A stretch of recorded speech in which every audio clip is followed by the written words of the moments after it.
আইনগত কোনো বাধা নাই, উনি ফিরবেন, ফিরে সারেন্ডার করবেন, বেইল চাবেন, সেটা আমাদের নর্মাল সিআরপিসির যে প্রসিডিওর সেটাই উনি ফলো। সাবেক প্রধানমন্ত্রী শেখ হাসিনার দেশে ফিরতে কোনো আইনগত বাধা নেই। দেশে ফিরে তিনি আদালতে আত্মসমর্পণ করবেন, জামিন চাইবেন এবং প্রচলিত আইন অনুযায়ী পরবর্তী কার্যক্রম চলবে। দেশে ফিরতে পারবেন হাসিনা। হাসিনাকে ফোন করে একই বললেন রুমিন ফারহানা। শেখ হাসিনা ডিসেম্বরে দেশে ফিরবে, এই তথ্য গণমাধ্যমে প্রচার হবার পর থেকেই রাজনৈতিক মহল তপ্ত হয়ে উঠেছে। প্রায় 2 বছরের নির্বাসিত জীবন কাটিয়ে আদালত থেকে আসা ফাঁসির দণ্ড মাথায় নিয়ে শেখ হাসিনা যখন নিজেই ঘোষণা দেন যে তিনি ডিসেম্বরেই দেশে ফিরবেন, তখন সেটা সবার কাছে অবিশ্বাস্যই মনে হয়েছিল। তাই হাসিনার ঘোষণার পর থেকে দেশে শুরু হয়ে যায় চাঞ্চল্য। এছাড়াও শোনা যাচ্ছে কোনো এক গোপন ছক কষা হচ্ছে হাসিনার ফাঁসি অকার্যকর করার জন্য। কিন্তু এই পরিকল্পনা কখনোই বাস্তবায়ন হতে দেবেন না বলে কঠোর আলোচনা করেছেন রুমিন ফারহানা। হাসিনার পক্ষে আইনি লড়াই ঘোষণার মতো বিস্ফোরক মন্তব্য করতে দেখা গেছে রুমিন ফারহানাকে। তাহলে কি এবার রুমিন ফারহানাকে হাসিনার বিপক্ষে লয়ার হিসেবে কোর্টে দেখা যাবে? বিস্তারিত থাকছে আজকের প্রতিবেদনে। শেখ হাসিনার দেশে ফেরার তথ্য প্রকাশের পর থেকেই রাজনৈতিক দলগুলোর মধ্যে গুঞ্জন শুরু হয়েছে। ক্ষমতার অলিন্দ থেকে শুরু করে চায়ের দোকান, সবখানেই আলোচনার পারদ চড়চড় করে বাড়ছে। আন্তর্জাতিক সংবাদ মাধ্যম রয়টার্সকে দেওয়া এক বিশেষ সাক্ষাৎকারে সাবেক প্রধানমন্ত্রী নিজেই যখন জানান যে তিনি পালিয়ে বা গোপনে নয়, বরং সরাসরি দেশের আদালতে এসে আত্মসমর্পণ করতে চান, তিনি স্পষ্টভাবে বলেছেন নিজের জন্মভূমিতেই তিনি জীবনের শেষ দিনগুলো দেখতে চান। এই বক্তব্য প্রকাশ্যে আসার পর থেকেই বাংলাদেশের রাজনৈতিক দলগুলো এবং সাধারণ জনগণের মধ্যে নানা প্রতিক্রিয়া দেখা দিয়েছে। সাধারণ মানুষের মনে প্রশ্ন জাগাই স্বাভাবিক, আদেও কি হাসিনা দেশে ফিরবে? যে ভারত এতদিন তাকে বুক দিয়ে আগলে রেখেছিল, সেই দিল্লির হঠাৎ সবকিছুই আইনি প্রক্রিয়ার উপর ছেড়ে দেওয়ার কূটনৈতিক বার্তার রহস্যটাই বাকি। এই সব প্রশ্নের উত্তর খুঁজতে গেলে আমাদের একটু গভীরে যেতে হবে এবং একই সাথে বুঝতে হবে বাংলাদেশের ভূ রাজনীতি ও অভ্যন্তরীণ আইনের জটিল সমীকরণকে। ঠিক এই উত্তপ্ত পরিস্থিতির মধ্যে আগুনে ঘি ঢেলেছেন ব্যারিস্টার রুমিন ফারহানা। তিনি স্পষ্ট ভাষায় মনে করিয়ে দিয়েছেন যে সাবেক প্রধানমন্ত্রী হিসেবে বা দেশের একজন সাধারণ নাগরিক হিসেবে শেখ হাসিনার দেশে ফেরার ক্ষেত্রে আইনগত কোনো বাধা নেই। দেশের প্রচলিত আইন ও ফৌজদারি কার্যবিধি বা সিআরপিসির সাধারণ নিয়ম অনুযায়ী তিনি যে কোনো সময় দেশের মাটিতে পা রাখতে পারেন। তবে সেক্ষেত্রে তাকে অবশ্যই আইনের মুখোমুখি হতে হবে, আত্মসমর্পণ করতে হবে এবং আদালতের কাঠগড়ায় দাঁড়িয়েই জামিনের আবেদন জানাতে হবে। যারা হাসিনাকে দেশে ফিরিয়ে এনে ফাঁসির রায় থেকে বাঁচাতে চাচ্ছেন, যারা হাসিনাকে দেশে ফিরিয়ে আনা নিয়ে গোপনে নীল নকশা সাজাচ্ছেন, তাদেরকেও হুঁশিয়ার করেন রুমিন ফারহানা। আওয়ামী লীগের চিরশত্রু বিএনপির একজন শীর্ষ নেত্রী ও সুপ্রিম কোর্টের আইনজীবীর মুখ থেকে এমন নিরপেক্ষ ও পেশাদার আইনি ব্যাখ্যা দেশের রাজনীতিতে নতুন মাত্রা যোগ করেছে।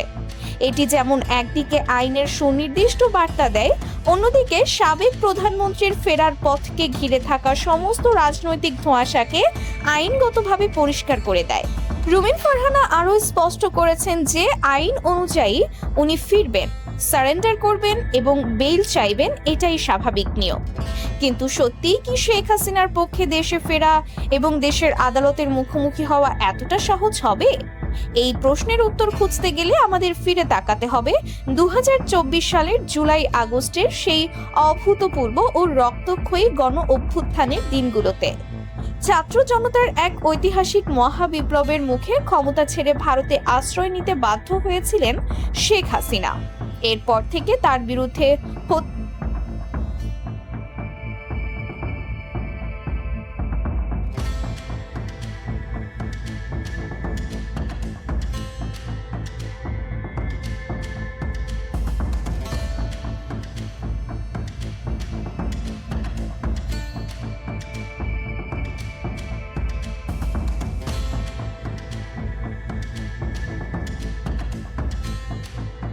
শেখ হাসিনার ভারতে আশ্রয় নেওয়া এবং সেখান থেকে তার দেশে ফেরার ইচ্ছা প্রকাশের মধ্যে দিল্লির কূটনৈতিক অবস্থানের এক বড় ধরনের পরিবর্তন লক্ষ্য করা যাচ্ছে। সম্প্রতি ভারতের পররাষ্ট্র মন্ত্রণালয়ের পক্ষ থেকে আসা আনুষ্ঠানিক বক্তব্য বাংলাদেশের রাজনৈতিক সচেতন মহলকে বেশ নাড়া দিয়েছে।